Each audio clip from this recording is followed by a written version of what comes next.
Hello guys, this is Bautinsim official from another review. কি রিভিউটা কি? You can never imagine আমি আজকে কি নিয়ে এসেছি।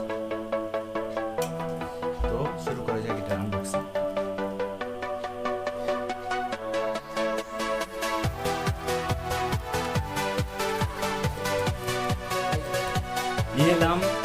নিয়ে এলাম আবার Benco V62 বক্সের ভিতরে কি ছিল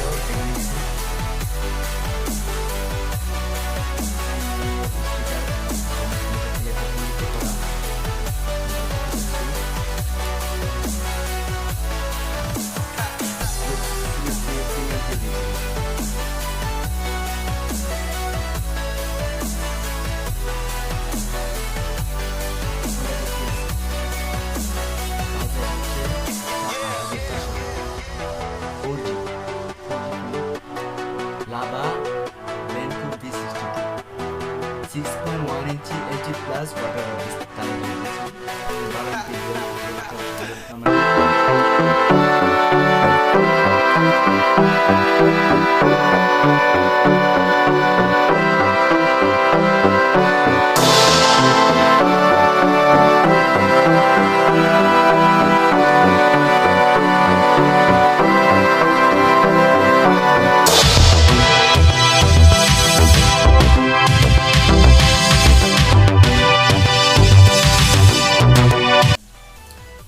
যদিও বাজেট বিচার অনুসারে আপনারা 10-50 থেকে বেশি চাওয়াটা বোকামি, বাট যদি আপনারা কিছু বাজেট বাড়াতে পারেন, ওয়ালটন GH11 আছে এবং আরও অনেক মডেল ছিল এবং আছেও।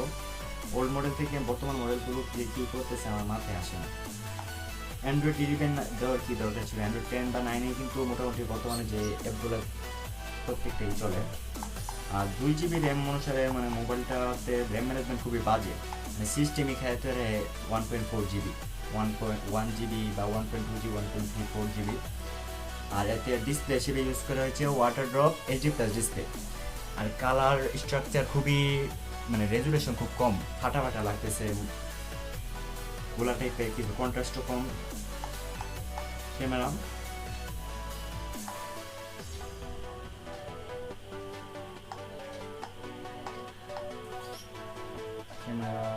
মোটামুটি ছবি দেখে নিচ্ছি।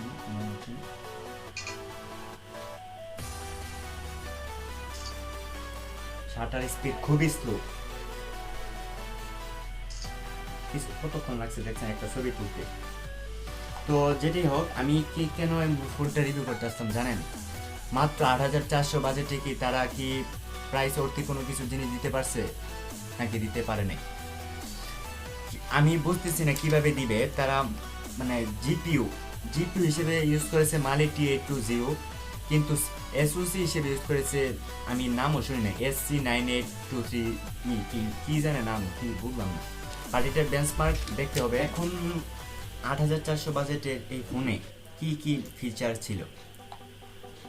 ফোনের ডিজাইন সম্পর্কে বলতে গেলে তো দেখতে প্রিমিয়াম ফিল দিচ্ছে, তবে প্লাস্টিক বডি, কালারটা মোটামুটি চয়েজেবল, এবং ক্যামেরা হিসেবে ইউজ করা হয়েছে 13 MP প্রাইমারি ক্যামেরা এবং সেকেন্ডারি ক্যামেরা হিসেবে 2 MP। কেন যে 2 MP 2 মেগাপিক্সেলের ক্যামেরাটা কী হিসেবে দিল তারা অফিসিয়াল কিছু বলে নাই, কোনো সেন্সর বা ডেপথ সেন্সর কিছুই বলে নাই, কী বলবো। আর সেলফি হিসেবে ইউজ করেছে যে 5 মেগাপিক্সেলের ফ্রন্ট ক্যামেরা, এবং ভিডিও কোয়ালিটি সুবিধা থাকছে। ভিডিও হচ্ছে কোনো কিছু দেখাচ্ছে না, কত 1080p ফুল এইচডিতে ভিডিও করতে পারবেন, 30 FPS মেবি। আর স্টেবিলাইজেশন তো প্রশ্ন ওঠে না এই বাজেটে। আর কম দামে ফোন যারা কিনতে চাচ্ছেন এই বাজেটের মধ্যে 8,000-9,000 টাকার মধ্যে, তারা কি এই ফোনটা নেবেন? আমার কথা হচ্ছে, যদি আপনি ডেইলি ড্রাইভার ইউজার হন, ডেইলি ড্রাইভার ইউজের ক্ষেত্রে মোটামুটি ঠিক আছে। আর গেমিং যদি করবেন, গেম বলতে কি টেম্পল রান, সাবওয়েজার, বাচ্চাদের যে গেমগুলো এগুলো খেলতে পারবেন। আর এই ফোনটা মূলত কাদের জন্য? এই ফোনটা হচ্ছে মূলত স্বামী বিদেশ যাদের, মজা পাচ্ছেন নো ব্রো, এটা আসলে স্বামী বিদেশ যাদের, তাদের জন্য, ইমো ইউজারকারীদের জন্য। তো ইমো ইউজের ক্ষেত্রে আমি অতিরিক্ত নোটিফিকেশন আসার ফোনে লেগে ফিল পাচ্ছি, আর টাচ রেসপন্স এত স্লো, মনে হয় জোর করে আমি টাচ রেসপন্স করে যেমন মানে লেগে ফিল লাগতেছে। কি দিল বললাম না আমি, কি হারা ইউআই হিসেবে কি কালার ওয়েস্টে ইউআই দিল, ইউএসটা দেখতো একটু cringey, getting my head look like this. Stroke একটা ফিল দিব, এই অটল্যাব সব দেওয়া দিছে বিল্ট ইন স্ট্রোক অ্যান্ড্রয়েডের ফিল দিতে দেয়া, কালার ওয়েসের ফিল দিতে দেয়া, সব এক দিয়ে দিছে। গ্যালারি টু ম্যাপ টু আর একটা সেকেন্ড থিং হচ্ছে যে ব্যাটারি ব্যাকআপ কিরকম। আমি প্রায় ইউজ করছি 3500 mAh ব্যাটারি, এবং চার্জিং পোর্ট হিসেবে ইউজ করা হয়েছে মাইক্রো ইউএসবি পোর্ট এবং 3.5 mm জ্যাক, এবং এটা হচ্ছে মাইক্রোফোন। আর ফিঙ্গারপ্রিন্ট স্ক্যানার দিছে, জিনিসটা ভালো লাগলো, মানে প্লেস ফিঙ্গারপ্রিন্ট স্ক্যানার যে প্লেসমেন্টটা করছে তাদের প্লেসমেন্টটা পারফেক্ট ছিল, ওকে হ্যান্ডি ফিল যে মানে পারফেক্টলি কাজ করতেছে। তো বক্সে আনবক্সিং এর সময় আমি কি পেয়েছি,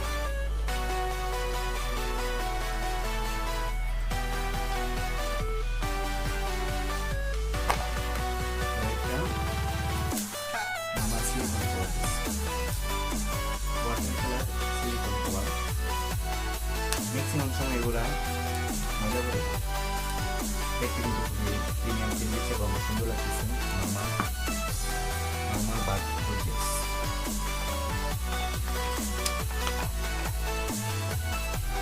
বক্সের ভিতরে একটা গ্লাস ফ্রন্ট প্যানেলে গ্লাস টেপার।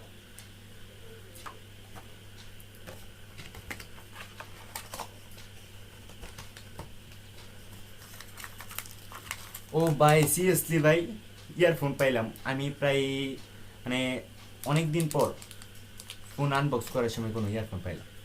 মানে ভাই একটা জিনিস ভালো লাগছে, এই মানে ফোন কিছুই ভালো না লাগলেও এই ফোনের সাথে যে ইয়ারফোন দিছে জিনিসটা বেশি খুব ভালো লাগছে।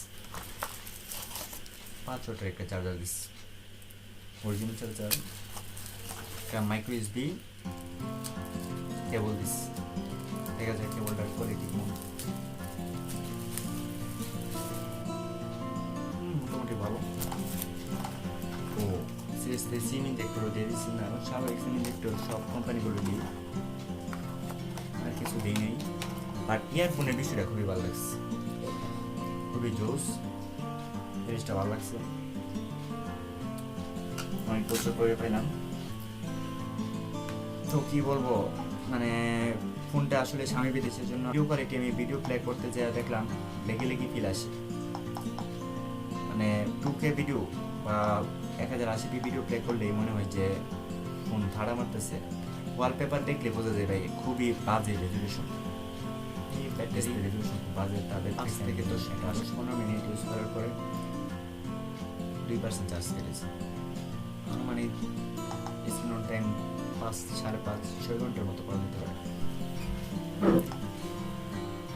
এই বাজেটে নতুন আপগ্রেড মডেল হিসেবে আমরা ভেবেছিলাম এতে স্টোরেজটা UFS 2.1 বা সামথিং দিবে, কিন্তু এটাতে eMMC ইউজ করেছে, যার কারণে ওপেনিং স্পিড স্লো, এবং ইউআই হিসেবে যেটা ইউজ করেছে তাকে ফুল কালার ওয়াইজ ভালো লাগে, এবং মোটামুটি প্রিমিয়াম লুক দিলেও যে ওয়াটার ড্রপ যে নজ দিল এই ব্যাপারটা আমার কাছে ভালো লাগে। সেক্ষেত্রে তারা 5 হোল দিতে পারতো, 5 হোল ডিসপ্লে যেটা দিতে পারতো। আর সিস্টেমে ওটা অনেক অতিরিক্ত সিস্টেমে দিয়ে মানে জিনিসটার গার্বেজ বানিয়ে দিয়েছে।